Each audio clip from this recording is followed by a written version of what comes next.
አሰላሙ አለይኩም ወራህመቱላሂ ወበረካቱ። የተወደዳችሁ እንዴት ቆያችሁን? የጁሙዓ ልዩ ኸበር የተካተተበት የግንቦት 28 2018 ሚንበር ኸበር ጀመረ።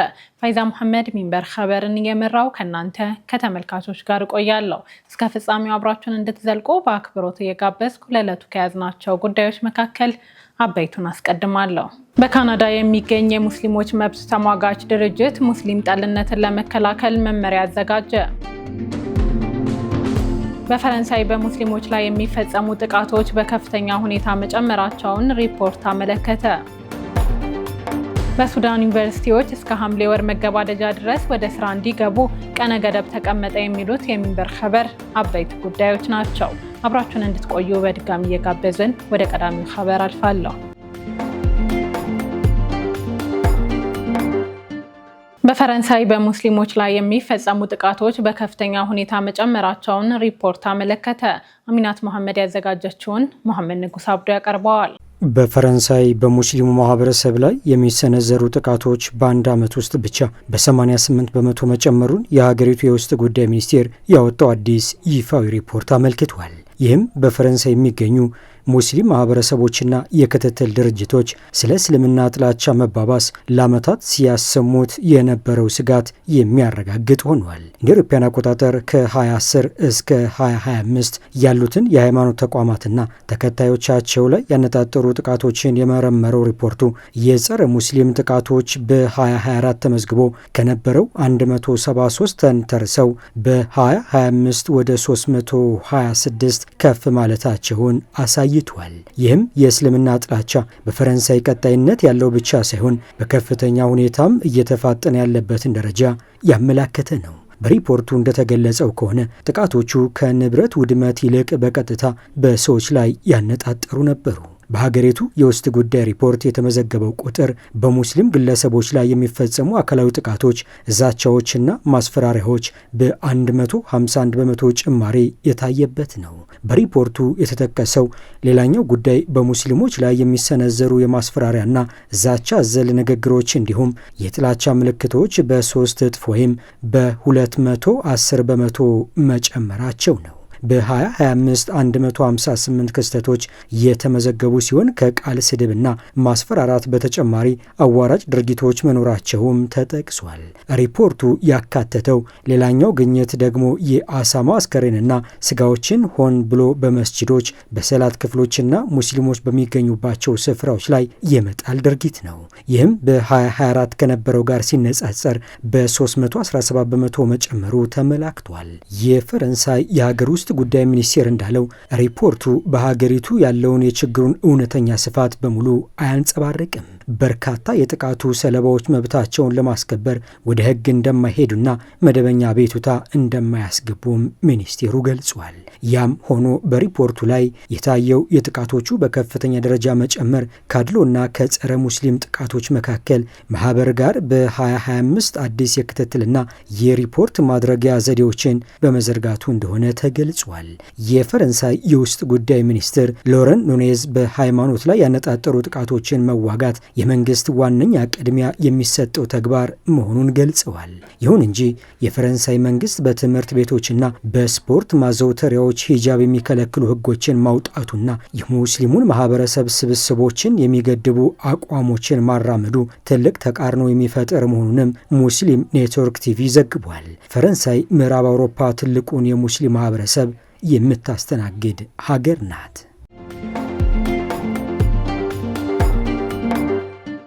በካናዳ የሚገኝ የሙስሊሞች መብት ተሟጋች ድርጅት ሙስሊም ጠልነትን ለመከላከል መመሪያ አዘጋጀ።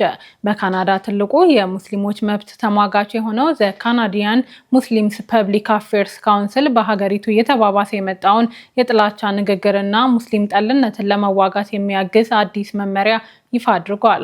ተቋሙ መንግስት በሙስሊሙ ማህበረሰብ ላይ የሚሰነዘሩ ጥቃቶችን ለመከላከል የበለጠ ጠንካራ እርምጃ እንዲወስድም ጥሪ አቅርቧል። ካውንስሉ የሙስሊም ጠልነትን መመሪያ ይፋ ያደረገው በካናዳ በትምህርት ተቋማት፣ በስራ ቦታዎችና በህዝባዊ መድረኮች ላይ የሚስተዋሉ ስውርና ግልጽ የሆኑ የሙስሊም ጠልነትን አይነቶችን ለመለየትና ለመከላከል እንዲቻል ነው። መመሪያው የፓርላማ ሪፖርቶችን፣ የአካዳሚክና የመንግስት ጥናቶችን ያካተተ፣ ለመስጂዶችና ለኢስላማዊ ትምህርት ቤቶች ጠንካራ ጥበቃዎችን፣ ለፌዴራል የገንዘብ ድጋፍ ምንጮችንና በመንግስት ተቋማት ውስጥ የተሻሻለ ተጠያቂነትን ጨምሮ ምክሮችን የሚያስቀምጥ መሆኑን የካውንስሉ ኃላፊዎች ገልጸዋል። አናዶሉ እንደዘገበው መመሪያው 4 ዋና ዋና ምክረ ሀሳቦችን የያዘ ሲሆን አሁን ያሉትን የፓርላማ መመሪያዎች ተግባራዊ ማድረግ፣ የሙስሊም ማህበረሰቦችንና የአምልኮ ቦታዎችን ደህንነት ማጠናከር፣ መዋቅራዊ የእስልምና ጥላቻን መቆጣጠርና በትምህርትና በማህበረሰብ ተሳትፎ ላይ ኢንቨስት ማድረግን ዘርዝሯል። የእስልምና ጥላቻ በግለሰብ ብቻ የተወሰነ ሳይሆን ሙስሊም ማህበረሰብን የሚጎዳ ሰፋፊ ማህበራዊና ተቋማዊ ስርዓቶች ውስጥም የተዋቀረ መሆኑን ተናግረዋል። አክለውም በካናዳ ለዓመታት ጥናት፣ ምክክርና የህዝብ ቃል ኪዳን ቢኖርም በሀገሪቱ ያሉ ሙስሊሞች መድሎ፣ ትንኮሳ፣ ጥቃትና እኩል ያልሆነ አያያዝ እየገጠማቸው ነው ብለዋል። ዜና እረፍት። የቀድሞ የአዲስ አበባ ከንቲባ አሊ አብዶ በ71 ዓመት ዕድሜያቸው ከዚህ ዓለም በሞት ተለዩ። በአዲስ አበባ ከተማ ከንቲባነት ያገለገሉት አሊ አብዶ ከዚህ ዓለም በሞት መለየታቸው ታውቋል። በ71 ዓመት ዕድሜ ህልፈታቸው የተሰማው አምባሳደር አሊ አብዶ የተወለዱት በኦሮሚያ ክልል አርሲ ዞን ውስጥ በምትገኘው ዴራ በምትባል አነስተኛ የገጠር ከተማ ነው። አባታቸው አቶ አብዶ ሱሌይማን የሚባሉ ሲሆን እናታቸው ደግሞ ወይዘሮ አጸደ ወልደ ማርያም ናቸው። የመጀመሪያ ደረጃ ትምህርታቸውን በትውልድ ቀዬ እስከ 6ኛ ክፍል በማጠናቀቅ 7ኛና 8ኛ ክፍል ትምህርት በኢቲያ ቀጥለዋል። ወደ አሰላ በመዛወር የ9ኛና 10ኛ ክፍል ትምህርት ያጠናቀቁት አምባሳደር አሊ አብዶ ወደ መምህራን ማሰልጠኛ በመግባት ለ2 ዓመት ከሰለጠኑ በኋላ በምደባ ወደ ስራ ዓለም ተቀላቅለዋል። በመምህርነት አስቀድመው የተመደቡት በያኔው መጠሪያው በከፋ ክፍለ ሀገር ጅማ ውስጥ ነው። በማስከተል ወደ አዲስ አበባ በመዛወር በተለይ ደግሞ በናዝሬት የልጃገረዶች ትምህርት ቤት ውስጥ ለ10 ዓመት በመምህርነት ሰርተዋል። ከዚህ በኋላ ወደ መንግስት አስተዳደር ስራ ውስጥ በመግባት በኢህአዴግ መንግስት ውስጥ የአዲስ አበባ ከተማ ከንቲባ ተፈራ ዋልዋ አስተዳደር ውስጥ ምክትል ከንቲባ፣ ቀጥለውም ደግሞ አቶ ተፈራ የኢትዮጵያ ምክትል ጠቅላይ ሚኒስትር ተደርገው ሲሾሙ የከንቲባነት ስልጣን ተረክበዋል። ከአዲስ አበባ ከንቲባነት በኋላ ባሉት ጊዜያት ለጥቂት ዓመታት በኦሮሚያ ክልላዊ መንግስት ውስጥ በኃላፊነት በማገልገል በማስከተል ረዥም ዓመታትን ያሳለፉት በአምባሳደርነት ነው። አሊ አብዶ የኢትዮጵያ አምባሳደር በመሆን ያገለገሉት በጎረቤት ሱዳን ውስጥ ነው። አሊ አብዶ የኢትዮጵያ አምባሳደር በመሆን ያገለገሉት በጎረቤት ሀገራት ሱዳንና ናይጄሪያ ውስጥ ነው። አምባሳደር አሊ አብዶ በ1971 ትዳር መስርተው ከትዳር አጋራቸው ወይዘሮ ሚስራ ቃሲም 4 ልጆች አፍርተዋል። የአምባሳደር አሊ አብዶ ስርዓተ ቀብር ዛሬ ጁማ ግንቦት 28 2018 በዳለቲ የሙስሊሞች መካነ መቃብር ተፈጽሟል። የዓለም የአካባቢ ቀን በየዓመቱ ግንቦት 28 በዓለም አቀፍ ደረጃ ይከበራል። የዘንድሮ የአካባቢ ቀን በዓለም አቀፍ ደረጃ ለ53ኛ ጊዜ የተከበረ ሲሆን በኢትዮጵያ ደግሞ ለ33ኛ ጊዜ ነው ተከብሮ የዋለው። አሚናት መሐመድ ቀኑን በማስመልከት ያሰናዳችውን እንከታተል። የዓለም የአካባቢ ቀን በየዓመቱ ግንቦት 28 በዓለም አቀፍ ደረጃ ይከበራል። የዘንድሮው የአካባቢ ቀን በዓለም አቀፍ ደረጃ ለ53ኛ ጊዜ የሚከበር ሲሆን በኢትዮጵያ ደግሞ ለ33ኛ ጊዜ በዛሬው ዕለት ግንቦት 28 2018 ተከብሮ ውሏል። ዕለቱ በየዓመቱ በተለያዩ ኩነቶችና መሪ ቃሎች የሚከበር ሲሆን በዘንድሮ ክላይሜት አክሽን በሚል መሪ ቃል ተከብሯል። በዚህም የዘንድሮው የዓለም የአካባቢ ቀን በዓለም አቀፍ ደረጃ በአዘርባይጃን ባኩ ከተማ ተካሂዷል። በዛሬው ዕለት የተከበረው ቀኑ ትኩረቱን በአየር ንብረት ለውጥ ላይ አድርጓል። የዓለም አየር ንብረት ሚዛን ከመቼውም ጊዜ በላይ መዛባቱን ተመራማሪዎች እያስጠነቀቁ ይገኛሉ። የግሪን ሃውስ ጋዞች ክምችት በከፍተኛ ሁኔታ መጨመር ከባቢ አየርና ውቅያኖሶች እንዲሞቁ እንዲሁም የበረዶ ግግሮች በፍጥነት እንዲቀልጡ እያደረገ እንደሚገኝ አስታውቀዋል። የአውሮፓውያኖቹ 2025 ዓመት ከአየር ንብረት ለውጥ ጋር በተያያዘ ምናልባትም በታሪክ ሁለተኛው ሞቃታማ ዓመት እንደነበር የዓለም የሜትሮሎጂ ድርጅት አስታውቋል። በዓመቱ የተመዘገበው የሙቀት መጠን ጭማሪም 1.43 ዲግሪ ሴልሺየስ መሆኑን አመልክቷል። የተባበሩት መንግስታት ድርጅት የአየር ንብረት ለውጥን አስከፊ ተጽዕኖ ለማስወገድ የዓለም ሙቀት መጨመርን ከ1.5 ዲግሪ ሴንቲግሬድ እንዳያልፍ መገደብ አስፈላጊ መሆኑን ገልጾ ነበር። ይሁን እንጂ ዛሬ ያ ገደብ በአደገኛ ሁኔታ ለማለፍ ተቃርቧል። የተባበሩት መንግስታት ድርጅት ዋና ጸሐፊ አንቶኒዮ ጉተሬዝ ይህንን አስመልክተው በሰጡት መግለጫ የፕላኔታችን የአየር ንብረት በአስቸኳይ ጊዜ አዋጅ ላይ ይገኛል። መሬት አቅሟ ከሚፈቅደው በላይ እየተለጠጠች ነው።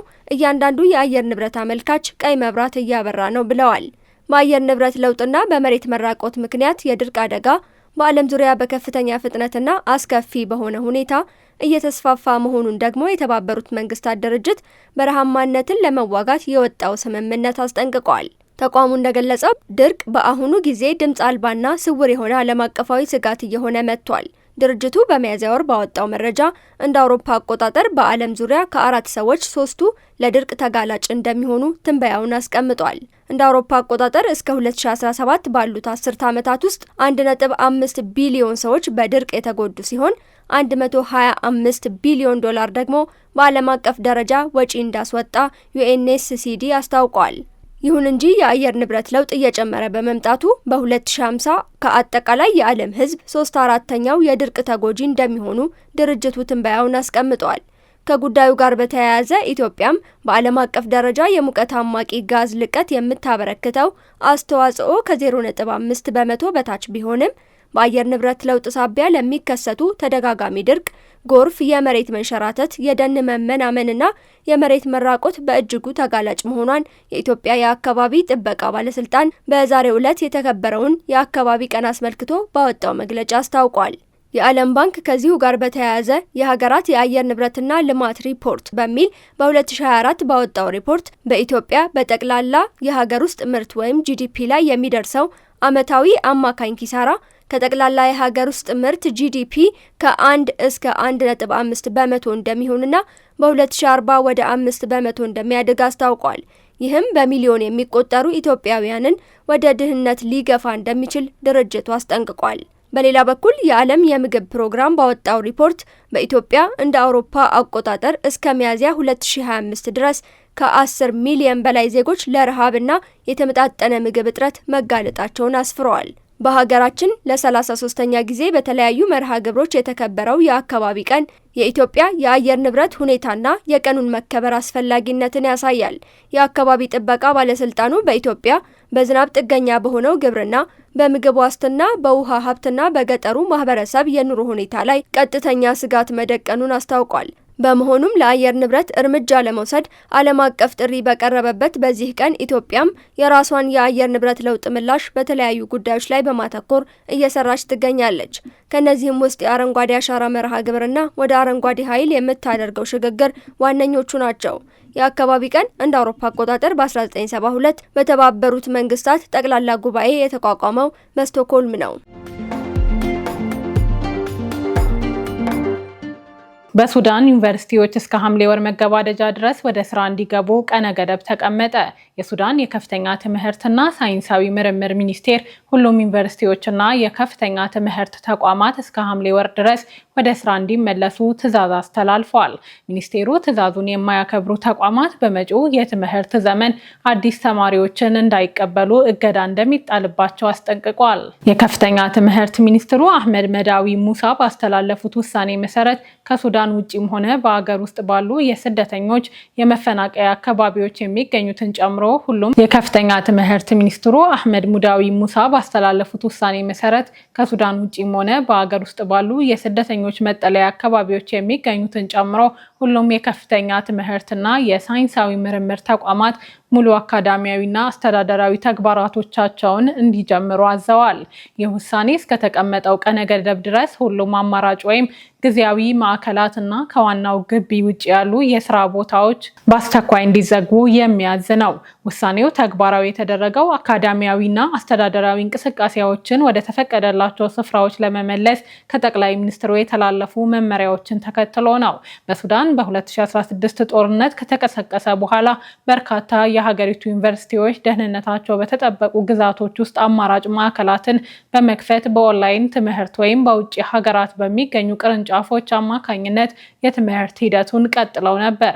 ሚኒስትሩ ይህ ትዕዛዝ የትምህርት ሂደቱን ወደ መደበኛና የተረጋጋ ሁኔታ ለመመለስ እንዲሁም የአካዳሚክ አፈጻጸም ደረጃዎችን ለማሻሻል እየተደረገ ላለው ሰፊ ጥረት አካል ነው ብለዋል። የሱዳን ከፍተኛ ትምህርት ዘርፍ በጦርነቱ ምክንያት አስከፊ ኪሳራ ደርሶበታል። ቀደም ሲል የወጣ ይፋዊ ሪፖርት እንደሚያሳየው በዋናነት በካርቱም ግዛት የሚገኙ በድምሩ ግማሽ ሚሊዮን የሚጠጉ ተማሪዎችን የሚያስተናግዱ ወደ 120 የሚጠጉ የመንግስትና የግል ዩኒቨርሲቲዎች እንዲሁም ኮሌጆች የመሰረተ ልማት አውታሮቻቸው ሙሉ በሙሉ በሚባል ደረጃ ወድመዋል። የከፍተኛ ትምህርት ሚኒስቴር ከጦርነቱ ጋር ተያይዞ በሱዳን ዩኒቨርሲቲዎች ላይ የደረሰውን አጠቃላይ ኪሳራ በግምት 3 ቢሊዮን የአሜሪካን ዶላር እንደሆነ ማስቀመጡን ሱዳን ትሪቡን ዘግቧል። የተወደዳችሁ አሁንም የተከታተላችሁ የምትገኙት ሚንበር ኸበርን ነው። አብራችሁን ስላላችሁ ደስ ይለናል። ለሚንበር ኸበር ጥቆማ ወይ ማስተያየት ካላችሁ በአጭር የስልክ ቁጥር 9282 ላይ ብትልኩልን አጣርተን መልሰን ለእናንተው እናቀርባለን። የሚቀናችሁ ማህበራዊ ሚዲያ ከሆነ በሁሉም አማራጮች @ሚንበር ቲቪ ብላችሁ ብትፈልጉን ታገኙናላችሁ። ድረገጻችንን www.minbertv.com ብትጎበኙ ደግሞ አዳዲስ መረጃ ታገኛላችሁ። አሁን ደግሞ የጁምዓ ልዩ ኸበር የሚቀርብበት ሰዓት ላይ ደርሰናል። አዘጋጁ አህመድ አብዱራህማን ለዛሬ ያሰናዳውን እንደሚከተለው ያቀርበዋል።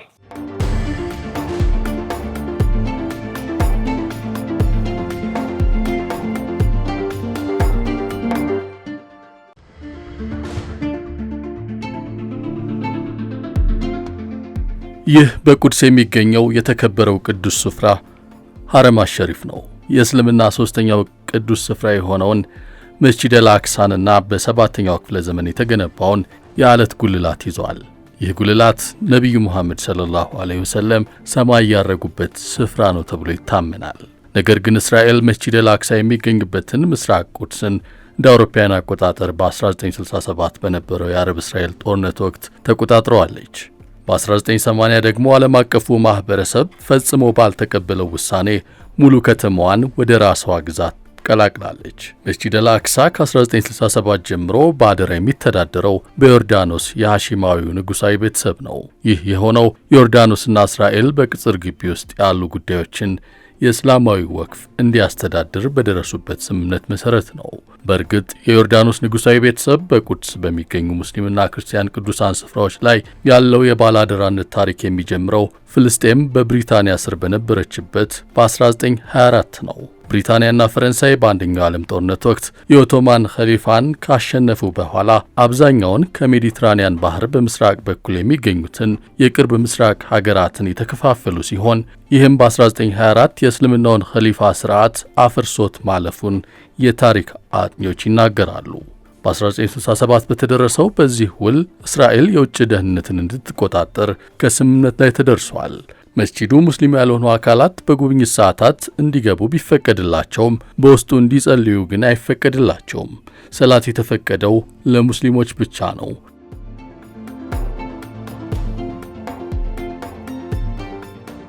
ይሁን እንጂ ባለፉት ዓመታት ተደጋጋሚ ሙከራዎችን ሲያደርጉ ቆይተዋል። የእስራኤል ባለስልጣናት ሰርክ ወደ ቅጽሩ ገብተው ትንኮሳ በሚፈጽሙበት በዚህ ስፍራ ባለፉት ሳምንታት ደግሞ የትንኮሳ አጋር ያገኙ ይመስላል። የእስራኤል አጋር ሆና የመጣችው አዲስ ሀገር አይደለችም። በኢራን እስላማዊ ሪፐብሊክ በጣምራ ጥቃት የሰነዘረችው አሜሪካ ነች።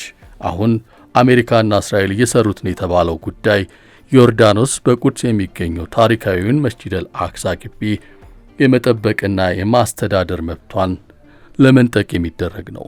አስተዳደሩ ከእስራኤል ጥቅሞች ጋር ይበልጥ እንዲጣጣም እየሰሩ መሆኑም ተነግሯል።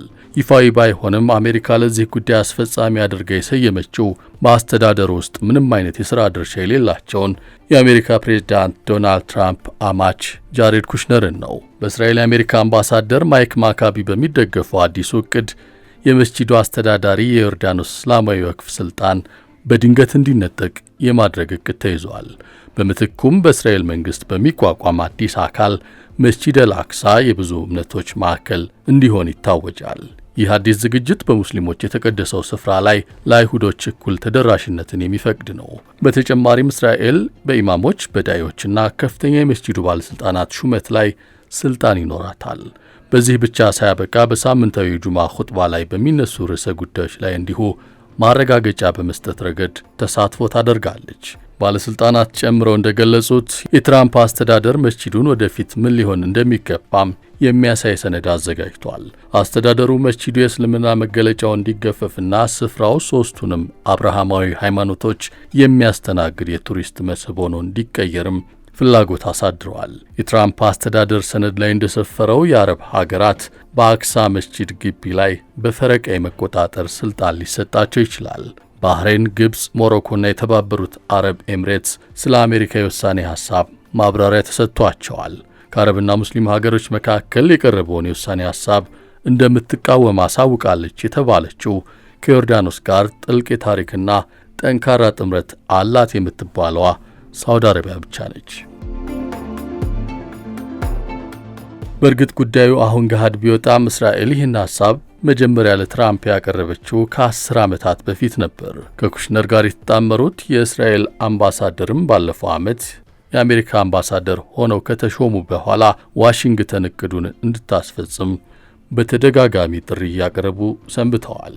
ይህ የአሜሪካ መልእክተኛ በወረራ በተያዙት የፍልስጤም ግዛቶች ውስጥ የሚገነቡትን ሕገወጥ የእስራኤል ሰፈራዎችን በጽኑ የሚደግፉ ግለሰብ ናቸው። የእነ አሜሪካን እንቅስቃሴ የተገነዘቡት የዮርዳኖስ ባለሥልጣናት ዝምታን አልመረጡም። ይህን አለማድረጋቸው ደግሞ የአሜሪካ ባለሥልጣናትን ማበሳጨቱ እየተነገረ ይገኛል። በተያዘው ወር እንኳን የዮርዳኖስ ፓርላማ እስራኤል በመስጂድ አልአክሳ አቅራቢያ የሚገኙ የፍልስጤማውያንን ንብረቶችና እስላማዊ ማዕከላትን ለመያዝ የምታደርገውን እርምጃ አውግዟል። የዮርዳኖስና የፍልስጤም ባለሥልጣናት እንደሚሉት የቀረበው አዲስ እቅድ እስራኤል በነቢዩ ኢብራሂም መጠሪያ አልኸሊል በመባል በምትጠራው ሄብሮን ውስጥ በሚገኘው የኢብራሂሚ መስጂድ ላይ ከተከተለችው ፖሊሲ ጋር ተመሳሳይነት አለው። እንደ አውሮፓውያን አቆጣጠር በ1994 በአንድ እስራኤላዊ ሰፋሪ ከተፈጸመው ጭፍጨፋ በኋላ የተጣሉት ገደቦች ውሎ አድሮ ስፍራው በሙስሊሞችና በአይሁዶች መካከል በይፋ እንዲከፋፈል አድርገውታል። ከጭፍጨፋው በኋላ ስፍራው በሙስሊሞች በክርስቲያኖችና በአይሁዶች ዘንድ የነቢዩ ኢብራሂምና የሌሎችም መካነ መቃብር ቢሆንም እስራኤል 63 በመቶውን ለአይሁድ አምልኮ 37 በመቶውን ደግሞ ለሙስሊሞች መድባለች። የወቅፍ ባለሥልጣናት በተደጋጋሚ እንደሚናገሩት በመስጂድ አልአክሳ እስራኤል በፍልስጤማውያን ምዕመናን ላይ ጥብቅ ገደቦችን ከመጣል ባለፈ ወቅፉ አስፈላጊውን የጥገና ሥራዎችን እንዳያከናውን መሰናክል እየፈጠረች ትገኛለች። የዮርዳኖስ መንግስት በአሁኑ ሰዓት የአሜሪካና እስራኤልን የውሳኔ ሐሳብ ለመመከት ቀጠናዊ ድጋፍ ማሰባሰብ ላይ እየሰራ መሆኑም ተነግሯል። ስለ ጉዳዩ የሚያውቁ አንዳንድ የባህረ ሰላጤው አረብ አስተያየት ሰጪዎችም የዮርዳኖስ አጋር ሳዑዲ ባላደራነቱን የቀጠናው መረጋጋት ምሰሶ አድርጋ ትመለከተዋለች። ሳዑዲዎች በአንዳንድ ጉዳዮች ላይ ከዮርዳኖስ ጋር ልዩነት ሊኖራቸው ቢችልም በቁድስና በመስጂድ አልአክሳ ጉዳይ ላይ አሁን ያለው ዝግጅት የሚያስከትለውን መዘዝ በሚገባ ይረዱታል ይላሉ። የዮርዳኖስ አልጋ ወራሽ ሁሴን ቢን አብደላህ ከቅርብ ዓመታት ወዲህ ከሳዑዲ አቻቸው ልዑል አልጋ ወራሽ መሐመድ ቢን ሰልማን ጋር ያላቸው ግንኙነትም መልካም የሚባል ነው። ጥቂት የአረብ ሀገሮች ከእስራኤል ጋር ግንኙነታቸውን ለማጠናከር የአሰላለፍ ለውጥ ካሳዩ ወዲህ ደግሞ ትስስሩ ይበልጥ ጠንክሯል። ለአውሮፓውያን አቆጣጠር በ2020 የአብርሃም ስምምነትን ከፈረሙ ወዲህ ኤሚሬትስና ባህሬን ከእስራኤል ጋር ያላቸውን የፖለቲካ የኢኮኖሚና የደህንነት ትስስር በከፍተኛ ሁኔታ እያሳደጉት ይገኛሉ። በተለይም አቡዳቢ ራሷን የእስራኤል የቅርብ የአረብ አጋር አድርጋ በመፈረጅ በንግድ፣ በቴክኖሎጂ፣ በኢነርጂና በመከላከያ ዘርፎች ትብብሯን አስፍታለች። በ2023 አረብ ኤሚሬትስ የካቶሊክ ቤተ ክርስቲያን የአይሁድ ምኩራብና መስጂድን ያካተተ የራሷን የበርካታ እምነቶች ማዕከል አቋቁማለች።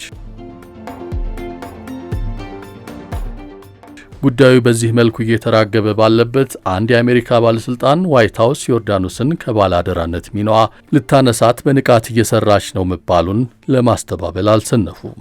ነገር ግን በሌላ ጎን ባለፈው እሁድ በእስራኤል ብሔራዊ ደህንነት ሚኒስትሩ ኢታማር ቢንግቪር በሚመራው አክራሪ ቀኝ ዘመም የአይሁድ ኃይል በተባለው ፓርቲ በኩል አንድ ረቂቅ ቀርቧል። ይህ ረቂቅ በቁድስ በማንኛውም መስጂድ ውስጥ ያለ ፈቃድ ምንም አይነት የድምፅ ማጉያ ስርዓት መዘርጋትም ሆነ ስራ ላይ ማዋል እንደማይቻል የሚደነግግ ነው። በዚህም በቁድስ በሚገኙ ሙስሊሞች ላይ ጫናው በተለያየ መልኩ የበረታ መስሏል።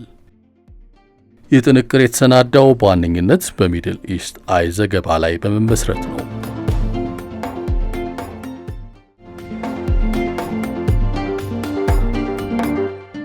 ውድ ተመልካቾች ለዛሬ ያዘጋጀነው የሚንበር ኸበር በዚሁ ተጠናቀቀ። ፋይዛ መሐመድ አብሬያችሁ ቆየሁ። ወሰላሙ አለይኩም ወራህመቱላሂ ወበረካቱ።